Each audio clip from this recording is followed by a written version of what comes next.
ಯಾರು ಯಾರ ಕೃಪಾ ಕಟಾಕ್ಷದಿಂದ ಗೆಲ್ತೀನಿ ನಿಜ, ಇನ್ನೊಬ್ರು ದಯಾ ದಾಕ್ಷಿಣ್ಯದಿಂದ ಗೆಲ್ಲಲ್ಲ ಅನ್ನೋ ವ್ಯಕ್ತಿ ದುನಿಯಾ ವಿಜಯ್ ಸರ್ ನಾನು ನೋಡಿರೋದು. ಸೊ ಹಂಗಾಗಿ ನನ್ಗೆ ಅದೊಂದು ಆಸೆ ಇದೆ ಸರ್. ಯಾಕಂದ್ರೆ being a producer we don't belong to one particular person. ಇವಾಗ ಒಬ್ಬ ಹೀರೋ ಆದವರು ಅಷ್ಟೇ ಒಂದು ಪರ್ಟಿಕ್ಯುಲರ್ ಬ್ಯಾನರ್ಗೆ ಅಂತ ಸೀಮಿತ ಇರಲ್ಲ. ಹಂಗಾಗಿ ನನಗೆ ಆಸೆ ಇದೆ, ಡಿಸ್ಕಷನ್ ಮಾಡಿದ್ದೀವಿ. ಮಧ್ಯದಲ್ಲಿ ಇನ್ನೊಂದು ಅವ್ರದ್ದೇನೋ ಹಳೆ ಕಮಿಟ್ಮೆಂಟ್ ಇತ್ತು ಸರ್, ಹಂಗಾಗಿ ಅದನ್ನ ಮಾಡಿದ್ರು.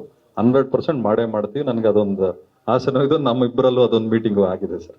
ಒಂದ್ ಕಡೆ ಸಿನಿಮಾ ದಾಚಿಗೂ ತುಂಬಾ ಇಷ್ಟಪಡ್ತೀರಿ ಅಂತ ಅವ್ರ ವ್ಯಕ್ತಿತ್ವ. 100% ಸರ್. ಯಾಕಂದ್ರೆ ನಮಗೆ ಪ್ರತಿನಿತ್ಯ ನಾವು ಓಡೋ ಜಾಗ ಇವೆಲ್ಲ ನೋಡಿದಾಗ ನಿಮ್ಗೆ ಹೆಂಗೆ ಇವಾಗ ನಾವು ಇವರೆಲ್ಲ ಮುಂಚೆ ಮಾತಾಡ್ತಾ ಇದ್ದಂಗೆ ಅಂದ್ರೆ ಆನೆಕಲ್ಲು, ಹೊಸಕೋಟೆ ಈ ಭಾಗದವ್ರು ಮಾತಾಡ್ತಾ ಇದ್ದೆ ಅಂದ್ರೆ ಏನ್ಕಾ, ಸೊ ಅದೊಂದು ಸ್ಲ್ಯಾಂಗ್ ಇದೆ.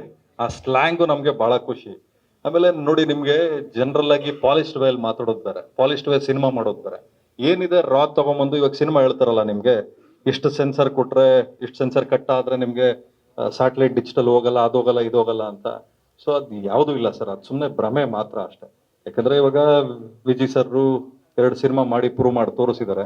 ಸಿನಿಮಾ ಎಲ್ಲ ಕಡೆನೂ ವರ್ಕ್ ಆಗ್ತದೆ, no matter what season they release on. ಅದು ಮಳೆಗಾಲ ಇರ್ಬೋದು, ಚಳಿಗಾಲ ಇರ್ಬೋದು, ಬೇಸಿಗೆಗಾಲ ಇರ್ಬೋದು.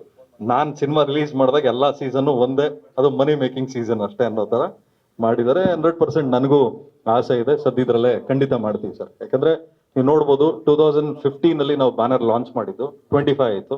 10 ವರ್ಷದಲ್ಲಿ ಬರೀ 5 ಸಿನಿಮಾ ನಾವು ಮಾಡಿರೋದು. ಬರೀ ಕ್ವಾಲಿಟಿ ಸಿನಿಮಾಗಳೇ ಮಾಡ್ಕೊಂಡು ಬರ್ತೀವಿ, no matter how big or small it is. But ಮಾಡ್ಕೊಂಡು ಬಂದ್ರೆ ನಮ್ಗೇನು ಅಂದ್ರೆ ಸಿನಿಮಾ, ಪ್ರತಿ ಸಿನಿಮಾ ಲೈಫ್ ಕೊಡೋ ತರ ಆಗ್ಬೇಕಷ್ಟೇ. ಇದು ನಮಗೆ ದುಡ್ಡು ಜೊತೆಲಿ ಇನ್ನೊಂದಷ್ಟು ಜನಕ್ಕೆ ಕನ್ಸುಗಳಿರ್ತವೆ ಸರ್. ನಾನು ದುಡ್ಡು ಮಾಡ್ಬೇಕು, ಅವ್ರ ಕನಸು ಪೂರೈಸ್ಕೋಬೇಕಾಗಿ.